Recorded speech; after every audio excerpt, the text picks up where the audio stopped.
Hi there. Friday Live feature continues here in sunny midday Sweden. And I have three things to talk about very briefly, a piece, I hope.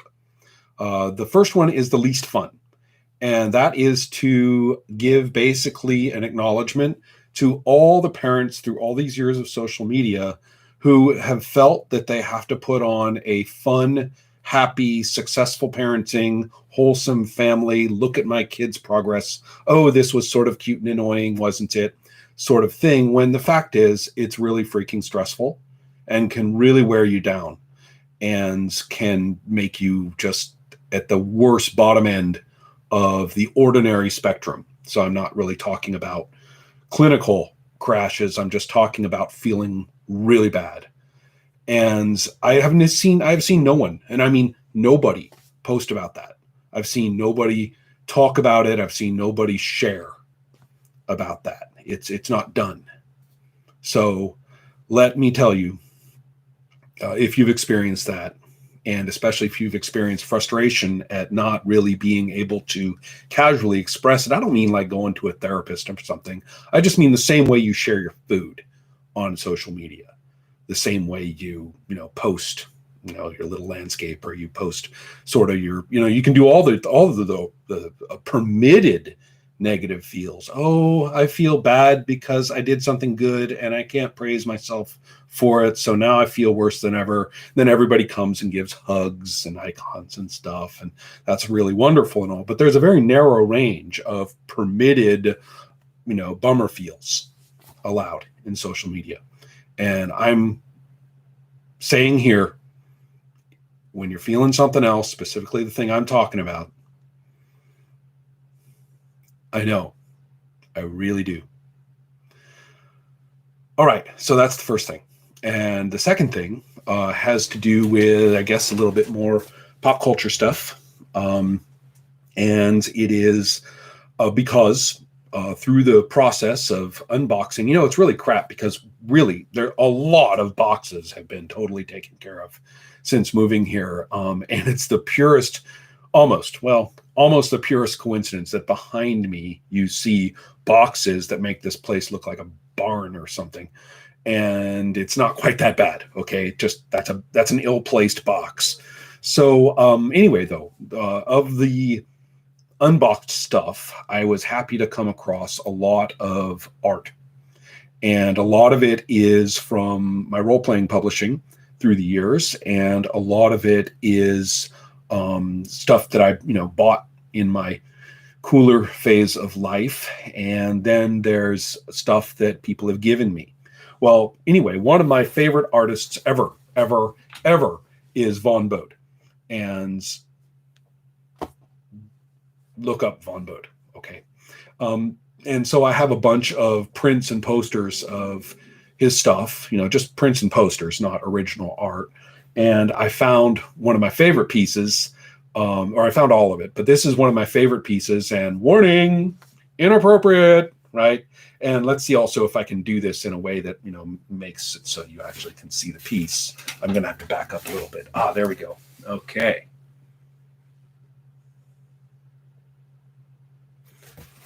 Right. So I got that on a backing a while ago so that the poster wouldn't get crumpled or anything. And I've had it on my wall or in various apartments for decades. And it was put away long time ago. And I'm really happy to have it back again.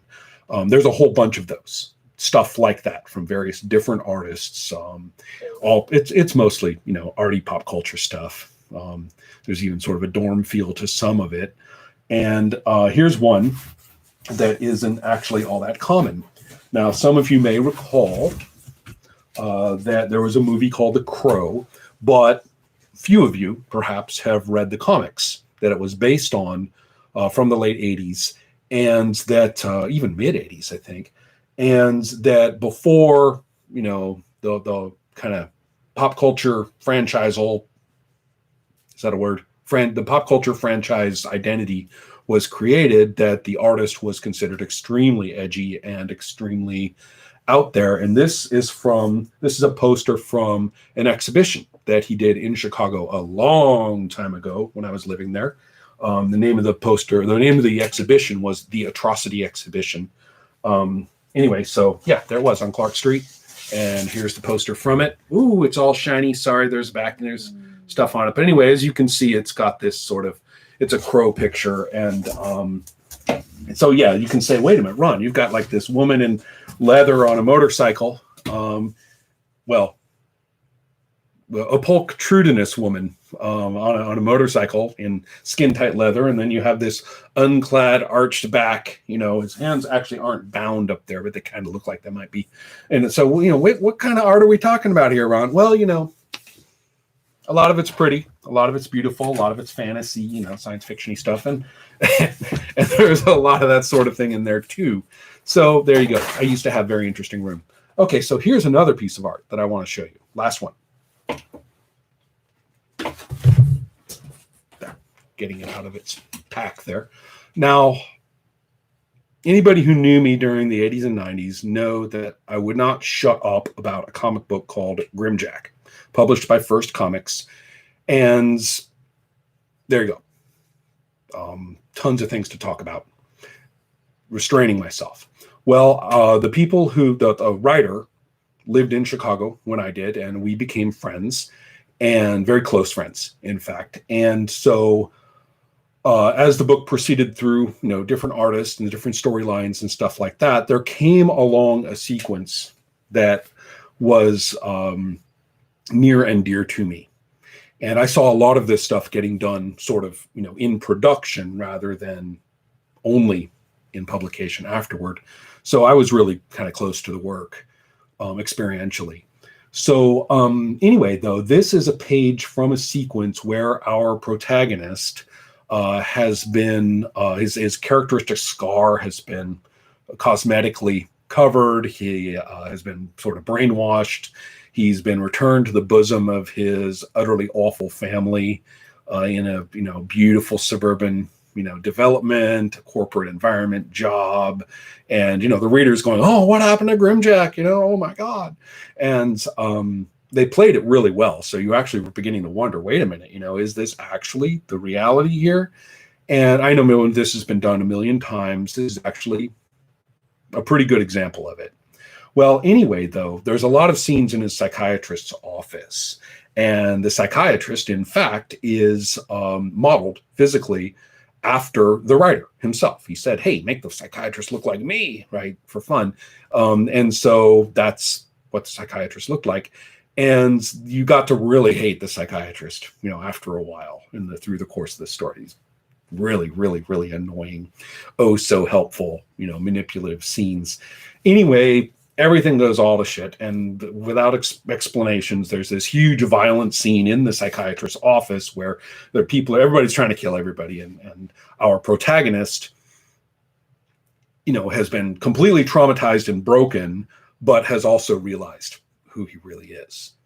And so I just loved that sequence. There's a particular sequence that I just loved, and the author knew it, and the artist knew it. And then, to my delight and surprise, and the subsequent birthday, I was gifted with that page, particular page of original art. And so I don't really have much. I don't run around like buying comics original art. I just only have it when it's a gift. So this one's really nice. I just love these Bristol boards, right? I can see the different kinds of whiteout and ink that was used when I do it against the light like that. I mean, it's practically, you can practically, like, if I were to touch it, you can feel like the layers that are used. So the inking and the techniques and everything are just really evident when you look at comics art with little notes in blue, you know, on the side that the artist has scribbled to communicate to the writer about things that they had in mind as they drew. Anyway, so his, and the first half, right, is when he's going gonzo on the goons right up here, you know, with the whole sequence. Finishes by kicking one of them in the balls and grabbing his gun. And then the middle panel, which is the one that just perked me right up, which is where he, you know, and up until now, the protagonist has been all broken and damaged and traumatized and, you know, hunched over and everything. And now here you go, you know, aha, feeling like my old self again. And so I was quite pleased on that one. Looks kind of 80s, right? I know. And so then the last bit, of course, everybody kills everybody to death. And you can see You know, there you go, right?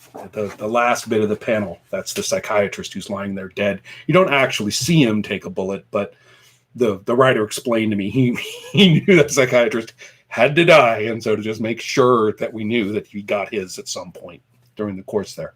So anyway, I love that page. It's purely excessive. There's nothing virtuous about this whatsoever, except that a certain amount of heart went into the writing of it, I happen to know, and also the kindness, of John Ostrander and Flint Henry to give me that page, that specific page for me. That was so many years ago, and it was such a pleasure to, I have a frame for it right here, and it's just such a pleasure to have it. All right, so those are some arty things that I've got lying around, and soon probably some of them you'll be seeing up and around the walls. Okay, so finally, last thing, a bit of biology, hooray! I've blogged about this before, back when I was doing my blog for my book on evolution. But here's an interesting and important point about biology and selection. Okay, selection won't happen unless there is existing variation across the breeding population. Okay, that's something that people never get. They just never get it. How many people think that, okay, if the population has a problem, then nature comes along with a mutation that'll fix the problem. And then they go into the process of selection and, breeding success and stuff like that. And they work their way through that. And that's fine. But they've missed the whole point from the start. Nothing happens to help the population. Mutations don't come along. This isn't an engineering project. There is no for the good of the species. That is an interesting phenomenon that crept into the dichotomizing of evolutionary theory into kind of the goodies and the baddies in the late 19th century, and both were equally stupid. And a great deal of the teaching of evolutionary theory has been kind of the clash of those goodies and baddies, neither of which is particularly intelligent about the theory. And so it's very frustrating. But that's the first thing you need to understand. Let's take a look at the immune system and something like coronaviruses. First and foremost, if we in the population are not capable of producing an immune response that represents resistance to this particular virus, then we're not going to get one. And furthermore, we won't be able to prompt a heightened immune resistance response via a vaccination. It won't happen. There won't be a vaccine. You can't just get a vaccine. You can only do that for things that your body is indeed capable of providing some resistance for in the first place. So at the physiological level, right now this isn't selection. I'm just talking about physiology and immune responses at the individual level. If you can't do it, then a vaccination can't help you do it better. That's all vaccinations do. They help you do something that you can do better. So it's a performance enhancing, stimulus. Okay, but then what about the longer view? And this is where you get people like I've had in my class, students saying things like, but isn't it better to, thin out the bad ones? And isn't selection all about like improving everything? And the answer really is no, it's not. The analogy I like to use best is that just because there may be selection on a group of caribou to run faster, because the majority of them are eaten by wolves when they're chased down, you may get, in fact, over time, an increase in the running speed of the population. Fantastic, right? Solve the problem. Well, no, they're mostly eaten by wolves anyway. You didn't change the amount or the percentage by which the caribou are killed and eaten by wolves. They just happen to be running faster when they do it. So don't think of it as solving a problem. Think of it as these things that just get more or less common, and that it's not associated with anything like happiness, quality of life, species longevity, which gets dragged into the discussion for no reason. Stuff like that. Okay, so how does that apply to us? Well, here is the point. First of all, if we don't have that trait to get selected upon in the long run anyway, then you're not going to get it through mutation coming in and handing it to us. Already mentioned that, just repeating it. Now, here's another one. That also means that if you have a virus that is quite damaging to a population, and there isn't an effective immune response, and given that there is, then perhaps there could be selection so that, in the long run, generation by generation, not that anybody's, going to enjoy that process, but in the long run that, oh, hooray, we have some heightened immunity on average to this virus, fantastic, 1 out of a bazillion. But that could happen. But if we don't have the variations that we're talking about, that doesn't happen. And guess what? In the world, what happens to populations when that happens? Isn't that a failure of selection? No, selection isn't guaranteed to happen. You have to have the requisite parameters. If you don't have those parameters, then guess what? The population's fucking sick, dying of this more often than it dies of other things. It's reduced in size, most likely, perhaps, depending on when the virus or the fatality occurs relative to breeding. And there you go. End of the narrative. I think that people need to stop seizing upon. I mean, I already talked about the herd immunity misuse.